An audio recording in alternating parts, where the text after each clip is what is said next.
Welcome to another episode of Casual Cinephilia, where enthusiastic amateurs talk very passionately about movies. I'm Ian. I'm Lorian, and today we are talking about Sonic the Hedgehog. Which I went into this with a really low bar. And before we go, pardon the loud noise, I'm closing my window.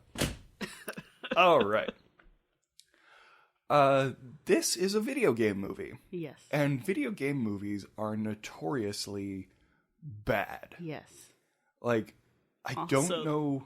Sonic wasn't the most cinematic video game in the first place, so it's even more of a stretch than most of them. Very much so. Though it does have a pretty long-running cartoon. Sure. But that's about it extensively for storyline, you know. Right. I enjoyed this movie. I thought it was all right. Yeah, I thought it was all right, too. I don't know if it was because my bar was set so low. Yeah. But I left the theater thinking, all right, that was a pretty good movie. Like, that was the thing. It was a pretty good movie.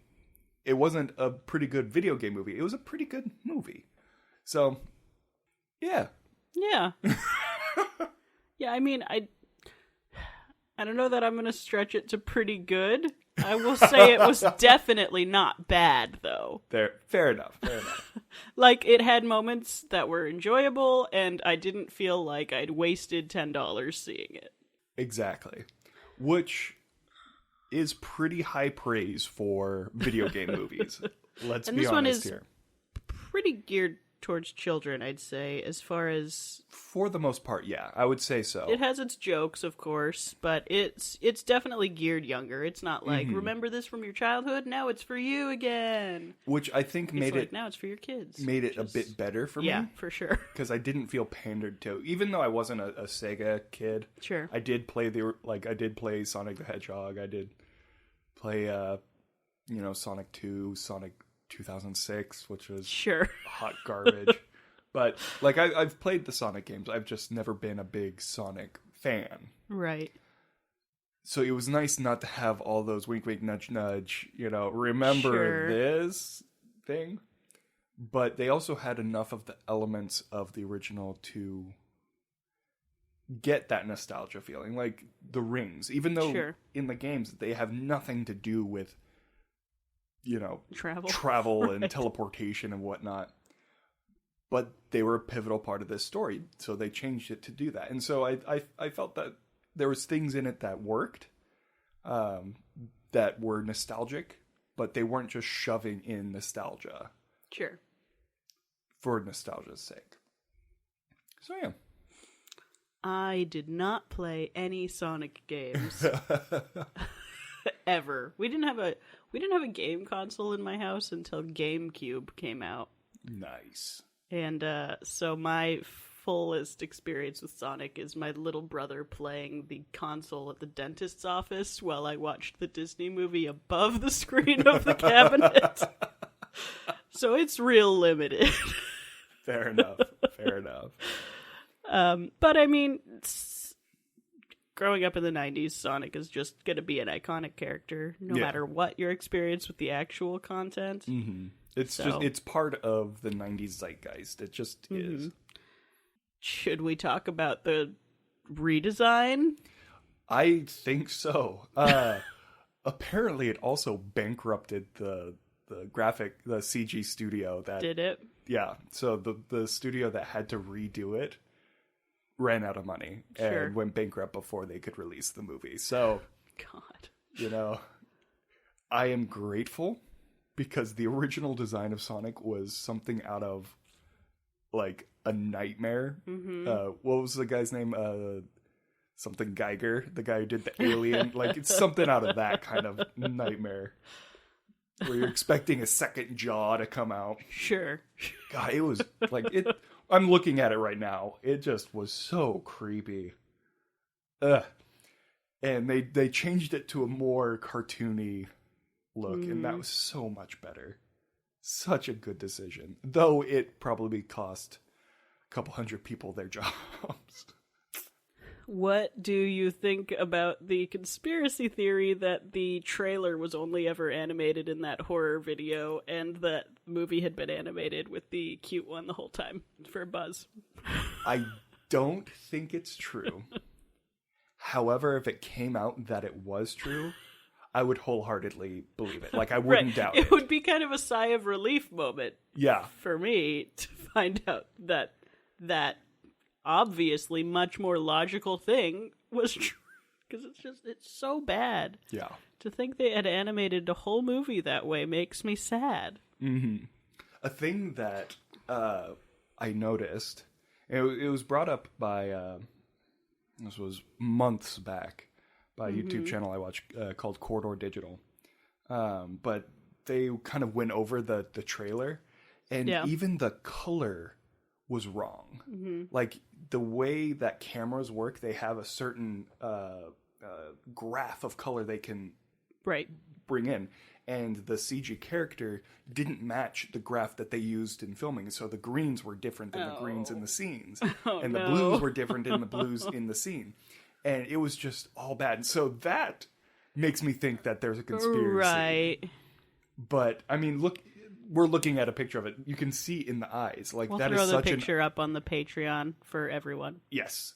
Visit it there. You can see the difference in the greens of his eyes, where the redesign or the new design is much more natural of green, whereas the old design is like... It's staring into my soul, and it's not even looking into the camera. It's got human teeth. Who decided to give it human teeth? But all that being said, I am grateful they went back to the cartoon design of it. Oh my god. It would have been, just imagine the scene where he's sitting with spoilers. Oh yeah, spoilers. Where he's sitting with the niece and she's giving him the shoes. Just imagine that scene if he'd been this horror show of a pre-character. Little girl like, run, little girl, run. Little girl would walk up and you just hear... Right.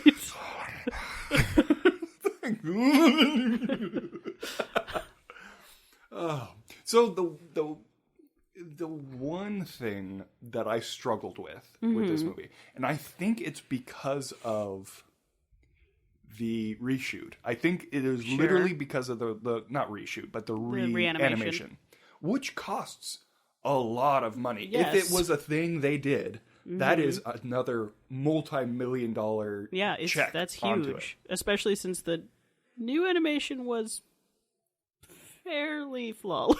Fairly. There were some moments of... Yeah.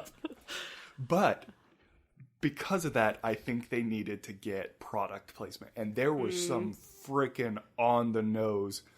What's that? Oh, I'm just looking up houses on the Zillow website in San Francisco. Here's a gift card to Olive Garden. Yeah, it's like okay. Like, there was some very... on the nose product heavy-handed, placement, which I think is because of the reshoot, like who the knows? reanimation. If not, wow. Also, so putting on my tinfoil hat here. Oh, good. They really pushed the Chinese market, even though with the coronavirus, the movies watching is way down right now. Right. But if you notice when he's being chased by Robotnik, and he goes through all the different world wonders, they all get destroyed except for the Great Wall of China. That one's left untouched. It was like, okay. Like, they literally blow up the pyramid. Come on, man.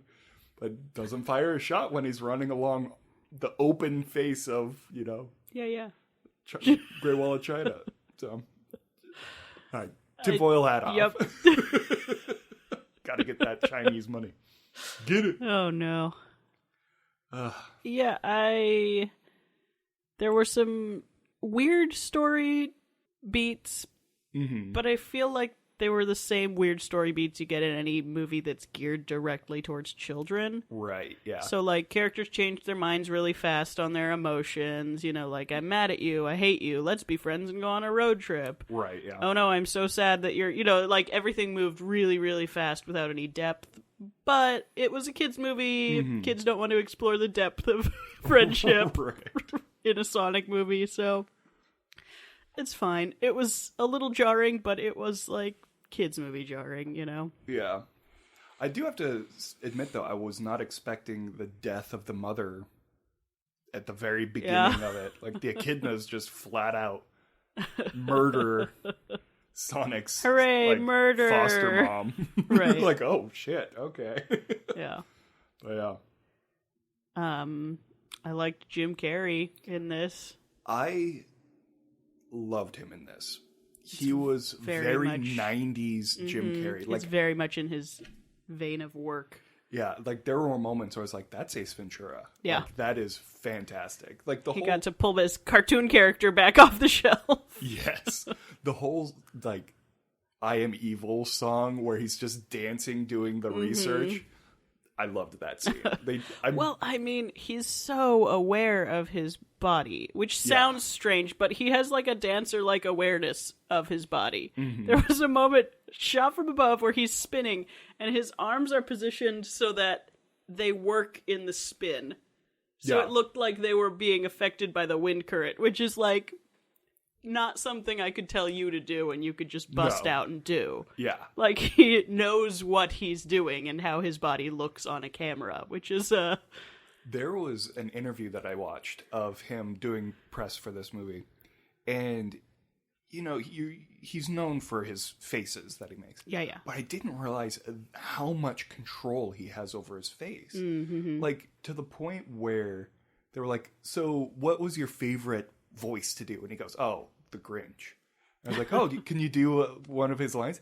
And he literally just morphed his face. And like, his cheeks went up, his lips did that curl smile, and, you know, its jaw jutted out. And he looked like the white Grinch. Like, he just needed green on his face, and he would have been the Grinch. No prosthetics needed. Right. And it was like, wow. And he just did that on a whim. He just morphed his face like it was putty. It was so impressive. He's a crazy guy. Yeah. I don't know. He's genuinely a crazy guy. Like, he is a very interesting fellow. Yes. I just binged all of Kidding this week as well. On that really dark It's a show. very different vibe than Sonic, but equally impressive for the Jim Carrey part of it. So, yeah, I can verify he's completely insane. Yeah. But a great actor. If you want to just have your mind blown, wow, what's it? Is it Talking with Andy? Or To the Moon with Andy? What is it? The documentary when he was making Man on the Moon. It's Dinner with Andy. What is it? I think it's Jim and Andy. Jim and Andy. Netflix. I think you're right. Jim and Andy. That is a fascinating documentary because he went full method on it, and it was creepy. Ugh, so creepy. Oh, and Sonic flosses. Yeah, a lot. Yeah. I feel like that was one of the things that made you go, oh yeah, that's right. This was supposed to be released mid last year. Yeah. They missed that one by just a little bit. Would have gotten the sweet spot and missed it. Everyone's like, flossing. What's funny is I was sitting next to a family. The theater was actually pretty packed. Yeah, mine too. The week after it came out, there was still a lot of people in the theater. But the family next to me had like 3 girls, 2 boys, and a mom trying to wrangle cats. Sure. But they were having a good time watching it. And when he did the floss the first time, they're like, oh, he flossed! Ah, that's awesome. And then he did it again. They're like, oh, he flossed again. And then, I think he did it a third time at the end. They're like, oh, he flossed. More of that, like, even the kids were like, yeah, this is, we're done with that. the kids were feeling pandered, too. What's funny is he didn't even floss fast. It was like... No, it was like when my middle-aged friends floss, like the old theater people when Hillary try Clinton to be floss. hip. Yeah, right. It's like, okay, yeah, okay, we did it. All right. And young again. Oh, man. Remember to poke